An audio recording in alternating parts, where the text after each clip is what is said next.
there BookTube, it's Emma from Emma's Bookish Lifestyle, and today is a bit of a catch-up overall chat video, what I've been up to, books that I've recently received, the second part of the books that I got on my BookTuber meetup, which were all ARCs, what I'm currently reading, what I've read since October, and what's kind of been going on generally with me. Now, my health, as you all will know because I've been quite honest about it, has been marginally better. I'm still waiting on a heart trace at the moment, and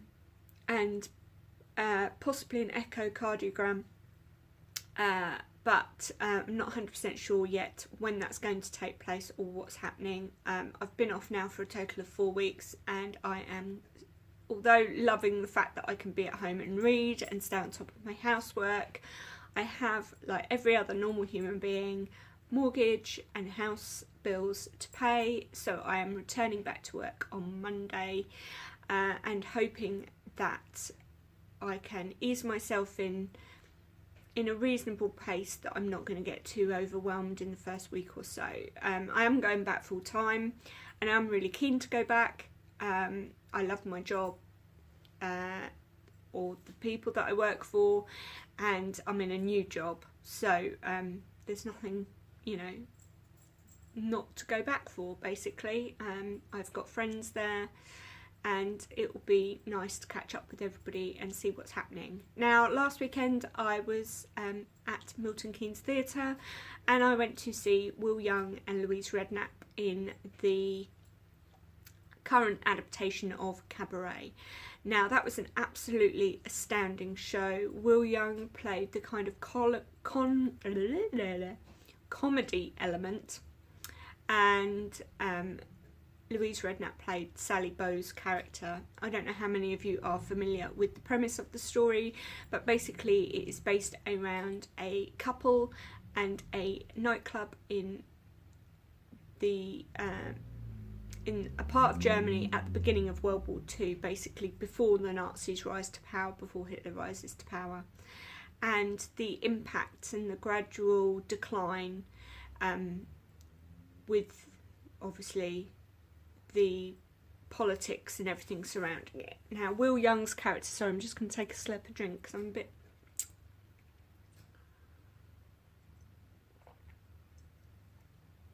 If anybody wonders, by the way, because it's an unusual colour, this is Blossom Hill's Morello Cherry Cordial. I'm trying not to drink any caffeine or anything at the moment, so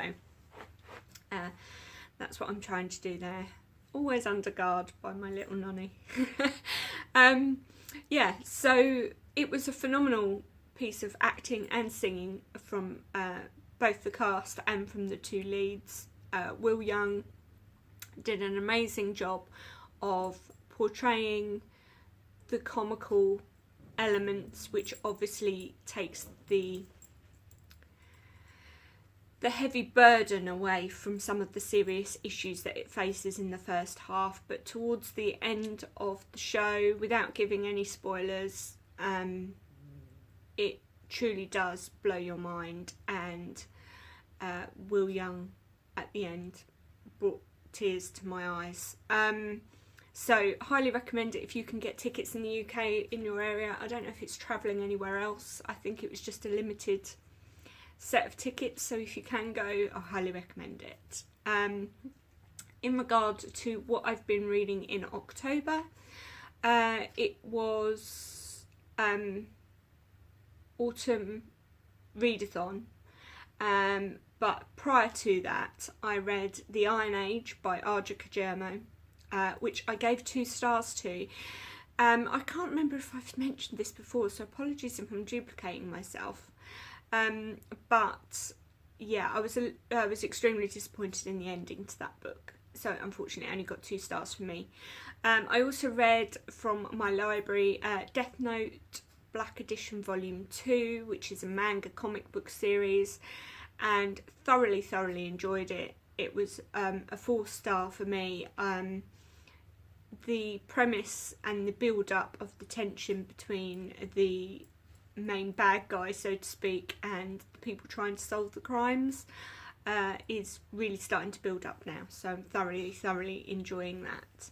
In regard to literary fiction, I started to read prior to October Readathon Days Without End by Sebastian Barry. Now, I know a lot of people out there love it, and I'm not ruling it out completely, but I did DNF it. I'm not sure if the reason why I've DNF'd it is because I was struggling. I struggled from the very beginning. I managed to get halfway through. That was the frustrating point. I got to about 50% through the book and just wasn't being drawn back to it. And the war between North and South was starting, and the two male protagonists had just gone off to war and had their first sort of real encounter in battle. And I don't know what it was, I just wasn't connecting at all with it. And although I found the writing quite nice and I found the writing quite beautiful, I just couldn't connect to it.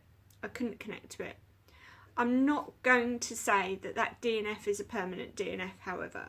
If I come across it again on my Kindle at a later date and I'm more in that inclination to read it, I might try it again and see how I get on. But for now, yeah, it's a DNF for me. The next book that I read was The Year of Living Dangerously. The Year of Living Danishly. I'm such a coward, I don't live dangerously, I never have. And that was about 12 months unearthing the secrets of the world's happiest country. This is by Helen Russell. It was an absolute 5-star read for me. I absolutely loved it. At times I was almost ready to pack my bags, and at other times I was laughing out loud. It was a fantastic and insightful comparison to living in this country in the UK and living in Jutland, and there were many elements to it that I thought actually sounded quite nice. Obviously nobody likes to pay high levels of tax, but there just did seem to be an awful lot of benefit and support if you fancied a career change or anything like that, or you were made redundant. There was a safety net, and the only thing that I was kind of, being somebody who suffers from depression a little bit, the only thing that did concern me was the fact that people seemed to go into hiding from November to February. And although I like a good night in and a good snuggly night in, I wasn't convinced that would be 100% good for my mood, especially with dark nights and everything else, but the summers and everything sounded fantastic. So I would say by the conclusion of the book, I was about 95% ready to move. I just had a very small element of concern. It's a 5-star read. I think I'll go back and reread it at some point.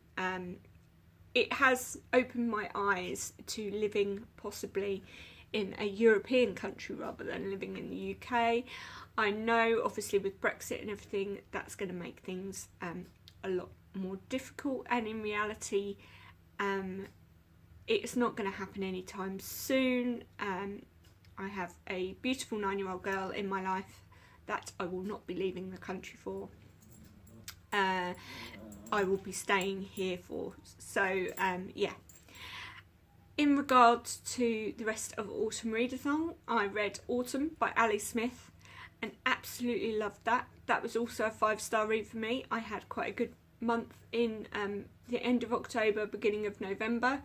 That was also part of my Autumn Readathon TBR. I added an extra week. I bolted a week on because my reading was somewhat slow. And again, absolutely loved it. Found it very transcendentally beautiful. The writing was amazing.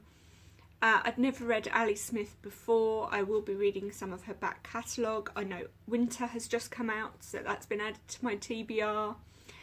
And yes, I'm looking forward to sort of seeing the rest of the quadrilogy. The fact that this was also written around a friendship between a young girl and her older male neighbour did add an interesting element. I was one of those children when I was growing up. I had a lot of chutzpah, I suppose, in that I would talk to a lot of adults and a lot of people that were older than me. And I was very fortunate growing up. I had some adults in my life that showed me various different things about the kind of person that I wanted to be. My parents being two of them. And also I befriended my next door neighbour who had two young little boys, and I used to go and help her look after them and play with them and things and keep them amused so that she could do stuff. And yeah, so that kind of brought out I think the maternal person that I am and the family person that I am. Definitely, I'm very, very family orientated. Excuse the slight reflection in my glasses. Doesn't seem to matter what I do, I can't get rid of the reflection.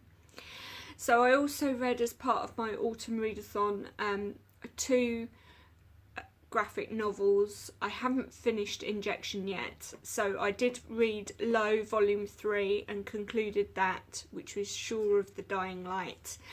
This is a series based on a civilization living underwater in air bubbles that are slowly running out of air, basically, and they've been sending things and probes out to find an alternative location to live other than on the surface.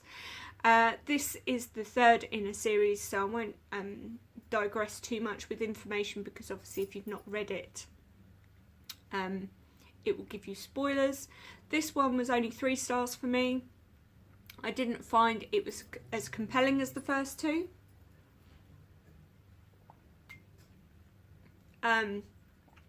It was a lot more bittersweet. It didn't really have the family element that the first 2 had as well. But I did enjoy it, and I have and will be moving on to Volume 4, which I have underneath my tripod. I also read Witches, Volume 1, which is by Scott Snyder. That was a 4-star for me. Wowza. Now, that was a scary, scary start to the book. This is a graphic novel that was recommended actually by my brother, Daniel, and I thoroughly enjoyed it. What I liked about it was not only was it the art style and everything else, but it was the story itself. The premise was very, very dark.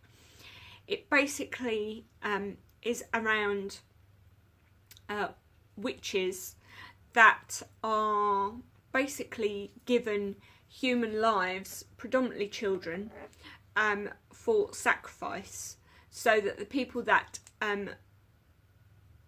give them up to the witches then get things that they want in life. So whether it be better health, more money, a better job, that kind of thing. Now, a young family are the main focus on this story. Is the mother in a wheelchair, her daughter, who has clearly had some bad experiences in the past with bullying, and her father, who has also had some issues, shall we say. And thoroughly enjoyed it, really highly recommend it. It is a graphic novel with horror elements, though. It isn't a thriller, it is a horror graphic novel. So if that is not for you and that is not your bag, I wouldn't recommend it. But that was 4 stars for me. I also listened to an audiobook which started off my non-fiction November, which is Why I'm No Longer Talking to White People About Race by Rennie Edo-Lodge. That was 4 stars for me. I think the only real reason why it didn't get 5 stars were there were moments where I did truly feel that the author had completely lost faith in people with a white skin. I fully understand that she feels how she feels about white privilege, and that we are privileged, and we have been, and we've always been brought up that way. And I do feel very privileged in the things that I've had in my life. I haven't necessarily been as privileged as some people, but I know obviously that I've had an upbringing and a stability that a lot of people haven't, and I feel very fortunate for that. However, I also know that there need to be big changes in the world, big changes in life. Generally, for people, I don't know how many of you read Gary Young's Another Day in the Death of America, but he did a documentary on Channel 4 last night called Angry White Americans, and after reading Why I'm No Longer Talking to White People About Race, I could fully appreciate even more Rennie's point of view. And it was an amazing piece of journalism by Gary Young, and so I'd highly recommend, if you can get all 4 on the app in the UK, then I would highly recommend you watch that. It was definitely a very good piece of journalism, terrifyingly brutally honest, and at times frightening that we have got to that point in this life again where we are regressing rather than progressing. But it's definitely worth a watch. Another book that I've put down back on the shelf to go back to at a later date is Angela Carter's Book of Fairy Tales. I got a few of the stories through. None of them were blowing me away. They were beautiful and they were beautifully written again. But I just don't think my head was in the headspace for something like fairy tales at the moment. And I think possibly with the non-fiction audiobook that I read, it kind of detracted somewhat from, obviously wanting to read something about fairy tales when there's clearly quite negative stuff going on in the world at the moment. So continuing on with non-fiction November, I'm still reading The Woman in White by Wilkie Collins, which is part of my Autumn Readathon TBR, and I'm about 98 pages through now, so I've just finished the first section and I am really enjoying it. I wouldn't say it's a fast-paced read for me, and the version of the book I've got has got teeny tiny font. But it is lovely and it is easy. It's an easy one to pick up and put down. There's lots of sort of shorter chapters, which makes it easy to pick it up and put it down. So I'm thoroughly enjoying that, and again, very atmospheric for the autumnal months. Not non-fiction though, obviously. For my non-fiction November continuation, I'm reading Anne Frank's The Diary of a Young Girl, the definitive edition. I am currently on page 58 of this. This is a reread. I've read this pretty much every year since I first got exposed to it in my teenage years. I feel it's humbling. I feel it roots you back to the floor and really shakes you up and makes you think about everything that you have in your life and appreciate in your life, and the fact that you haven't been exposed to the horrors and hardships that obviously they did. With regard to other fictional books, I'm still reading Changeless, The Parasol Protectorate #2. Again, I think I keep getting diverted away from this book. It didn't grip me as much as the first one did. I'm about, I would say, just over 50% through this now. I'm still enjoying it, but it's not blowing my mind as much as maybe the first one was. But I hear that that is the case with this book, and that book 3 improves again. So I'm sticking with it. I've also got from the library Death Note Black Edition mangas in volume 3 and volume 4. These are continuing on the story of Light Yasogami, and I'm looking forward to getting to those shortly, although I don't know if it will be in November, because I do want to try and get another non-fiction in before the end of November. Injection Volume 1, which is the graphic novel by Warren Ellis, that's also still on my TBR from Autumn Readathon, and I am intending on reading that by the end of November as well. So last couple of things, when I was away on the Booktuber Readathon, we went to a place, I think it's called All for Books. If that's wrong, please rectify me down below. I went with Kitty G and Eleanor from Eleanor Reads on the way from the delicious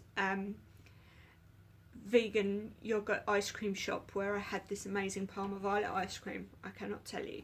So in that bookshop they do actually have a number of arcs, and I picked up City of Circles by Jess Richards, which says it's a cross between The Night Circus and Angela Carter, and it's about a high wire act, I believe. The next one I've got is Turning for Home by Barney Norris, and it says on the back here, every year Robert's family comes together at a rambling old house to celebrate his birthday. Aunts, uncles, distant cousins, it has been a milestone in their lives for decades. But this year Robert doesn't want to be reminded of what has happened since they met last. And neither, for quite different reasons, does his granddaughter Kate. Neither of them is sure they can face the party, but both Robert and Kate, it may become the most important gathering of all. So that sounds really, really interesting. And I'll be brutally honest, Eleanor picked that up at first. And I'd looked at it and I was going to go and grab it, and Eleanor grabbed it first. And she did a cull. And this was one of the ones she culled at the time. And I was like, woohoo, can I have that one? So I did get that off of the pile from Eleanor. The next one I got is The Good Doctor of Warsaw. I do read a lot of World War II fiction, and this one is, again, I believe it's out in the 1st of February next year, and this is this is a debut novel, I believe. Oh no, it's not a debut novel. But basically this is about students Misha and Sophia who flee Warsaw under Nazi occupation, and they help Misha's mentor, Dr. Korzak, care for the 200 people in an orphanage that he's got. And obviously the impending nature of the ghettos in Warsaw and the Nazis sort of obviously taking people away from that. Andrew Michael Hurley, the author of The Lonnie, which I've got on my Kindle to read, has brought out his next book with an equally atmospheric cover. This came out on the 19th of October, and this is Devil's Day, and I have to say, his artistry on his book covers are just phenomenal and very, very interesting.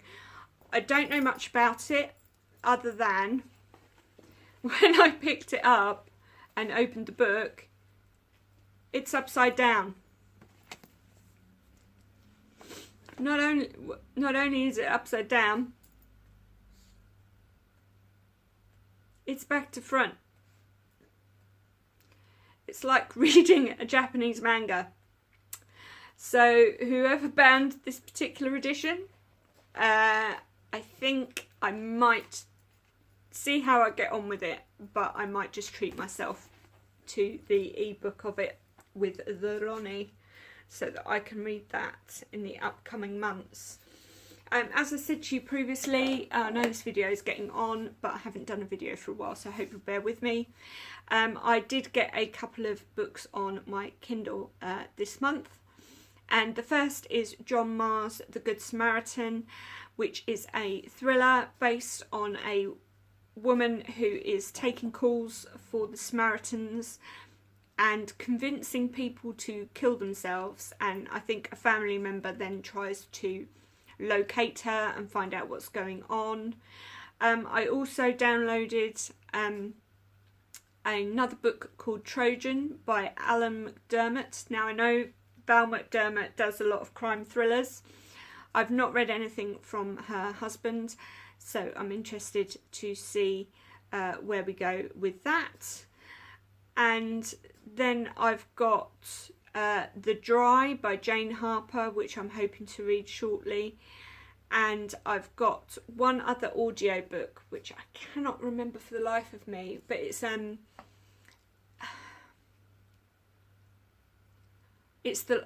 think it's called The Life of a Junior Doctor. I can't seem to find it on here.